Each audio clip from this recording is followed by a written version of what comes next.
আজকের এই ক্লাসে সপ্তম শ্রেণীর গণিত বইয়ের তৃতীয় অধ্যায় পরিমাপ অনুশীলনী 3-এর 10 নাম্বার এবং 11 নাম্বার দুইটা অঙ্ক সুন্দরভাবে সমাধান করে দিব।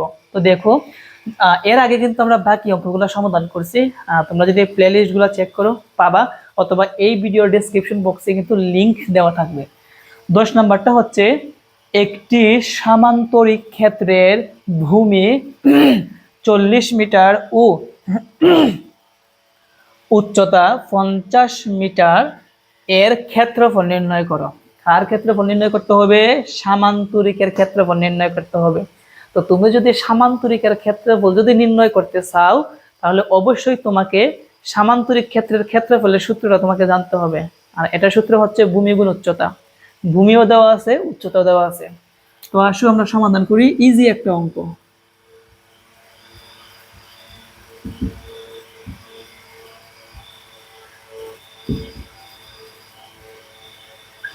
দেওয়া আছে, কি দেওয়া আছে? আমরা লিখবো সামান্তরিক ক্ষেত্রের ভূমি এত মিটার ও উচ্চতা এত মিটার।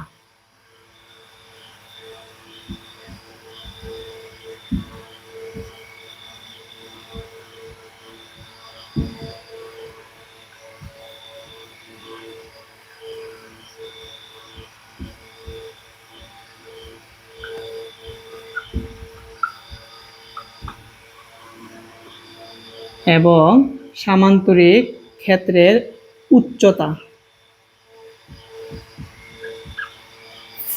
50 মিটার।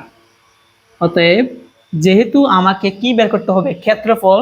সেজন্য আমরা লিখবো অতএব সামান্তরিক ক্ষেত্রের ক্ষেত্রফল সমান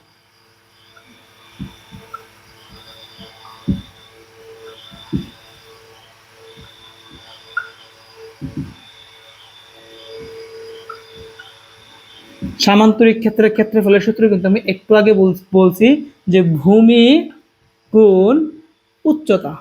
এই সূত্রটা যদি তুমি মুখস্থ রাখতে পারো, তাহলে তুমি সহজেই সামান্তরিকের ক্ষেত্রফল বের করতে পারবা। তো ভূমি হচ্ছে 40, গুণের জায়গায় গুণ, উচ্চতা কত? 50।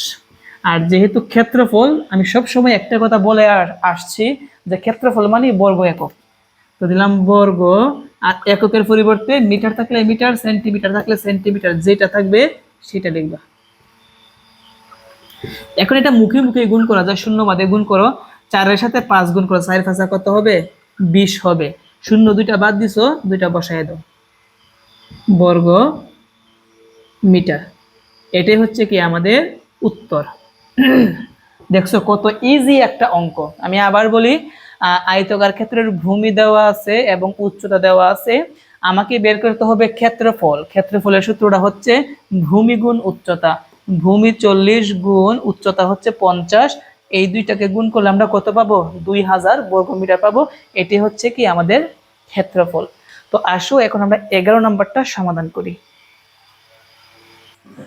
11 নম্বর প্রশ্নের সমাধান। 11 নাম্বার আরো ইজি। তুমি পরিমাপটা আসলে এখানে যে অঙ্কগুলো আছে সূত্রই কিন্তু আসল। বলছে একটি গণকের এক দাঁড়ের দৈর্ঘ্য 4 মিটার, গণকটির তলগুলোর ক্ষেত্রফল নির্ণয় করো। তো একটা জিনিস বুঝতে হবে যে গণকের তলগুলো আর সমগ্র তল কতটা কিন্তু একই। আমি আবার বলি, গণকের সমগ্র তল আর তলগুলো কথাটার অর্থ কিন্তু একই। বাকি কি দেওয়া আছে আমরা এটা লিখে দিচ্ছি যে দেওয়া আছে। কি দেওয়া আছে? গণকের দৈর্ঘ্য। গণকের দৈর্ঘ্য সমান কত মিটার? 4 মিটার। অতএব আমাদের বের করতে হবে গণকটির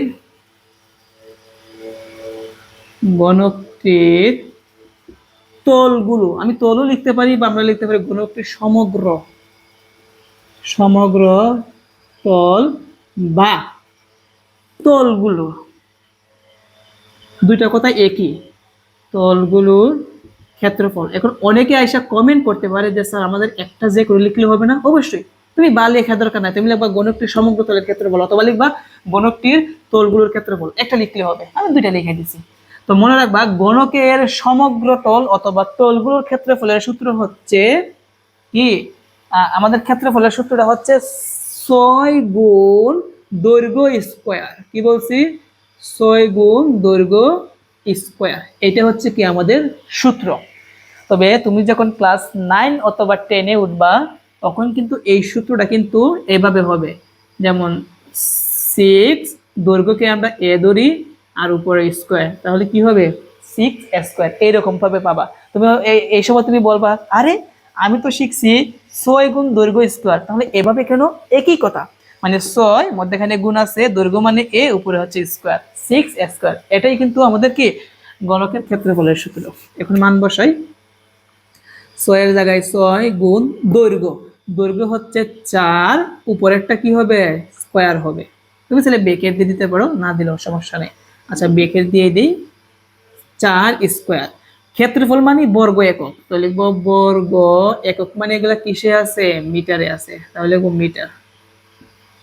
6 এর জায়গায় 6 গুণ 4 কে যদি আমরা স্কয়ার করি, 4 কে স্কয়ার করলে 4 4 কত হবে? 16 হবে বর্গ মিটার। এখন 16 কে 4 দ্বারা গুণ করতে হবে, আমরা মুখে মুখে গুণ করে দিই। 6 6 গুণ করলে 6 6 কত হবে? 36 হবে, 8 এর 3, 6 একে 6 আর 3 এ কত হবে? 9, 96 বর্গ মিটার। আর এটাই হচ্ছে কি আমাদের উত্তর। আশা করি আজকের এই ক্লাসের মাধ্যমে তোমাদের পরিমাপের অনুশীলনী 3-এর 10 নম্বর এবং 11 নম্বর প্রশ্নের সমাধানগুলো ভালোভাবে বুঝতে পেরেছো। আমরা পরবর্তী পর্বে 12 নম্বর থেকে শুরু করব। আজকের মতন এই পর্যন্তই, সবাই ভালো থেকো, আসসালামু আলাইকুম।